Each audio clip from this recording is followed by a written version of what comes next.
Ni wa gavana kaunti ya Masako Francis Mwangangi ni wenda serikali kuisilamu vya wa kisomo kwikia mitalatala miseo ya kisomo kitendivi kuma iwango ni siaithio. Mwangangi inenea chathini kila chaete pamwe asiai amanyigwa skuluni wa secondary mesiani kuyeka ngundo aweta kana ndivisi ya maskulu va Kenya siu yulu na si ainge ni maukwati munini na kotiula serikali kolaneti ya ile kwa ile kisomo otouni wakuli asiai kuende ya ukwata mbau amanyigwa kuyanisi ndoto sio na kumona lelia nzea ila mbailu boni mutisia na mauvo. Francis Mwangangi watakanangalama mikalile wana ndivisi ulusi ya koti va Kenya sindeno vingi sa maono magi somo na kwithwe muyo muito kwa se yengi. Sasa hao watoto na vile koti iko juu, the only place as a county and as a country we can invest in is in education.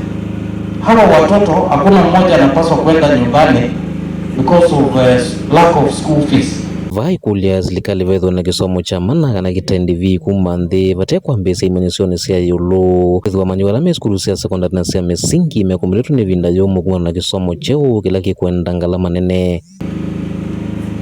And I think tukiangalia na wale wasomi wote mko mbele yangu and the level of taxation regime in Kenya today, I think education should be free so that we can embrace quality education. Tunataka kuanzia juu, free juu. Sasa situanzie huku chini. A tree climber begins from the bottom. Tukuwe na basic free quality education. Tukuja hapa primary ikuwe free, totally free but quality. Tusonge juu, secondary, junior secondary ikuwe free, senior secondary ikuwe free, halafu tuende huko juu. Sindio? That is what Bishop Mandela has called transformation. Na nimesema haya kwa sababu amesema maombi yake ni haone county government of Machakos ina transform, haone serikali ina transform. Otau nwenda sei na makwitho angeleka nyonzeo kwa manyuwa na muno yeme mesini tina uvinga maskulu na kumatethese ukile masomo ndumana kuyanise ndoto sio. So wazazi tu Mother Teresa alisema fanya yako na mimi nifanye yangu na sisi zote will do great things. Nelson Mandela akatuambia education inspires and empowers.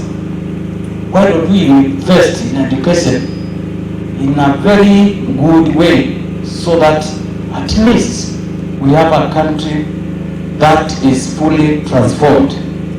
To parents, hawa wanafunzi after this I'm sure shule zimefungwa kunaenda na wao nyumbani.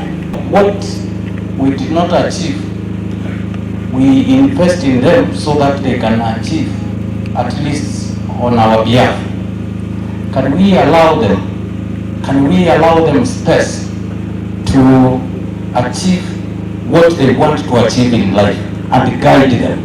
Kumamisia ni kangundo kaundini ya Masako nyeni tobuni mutisia.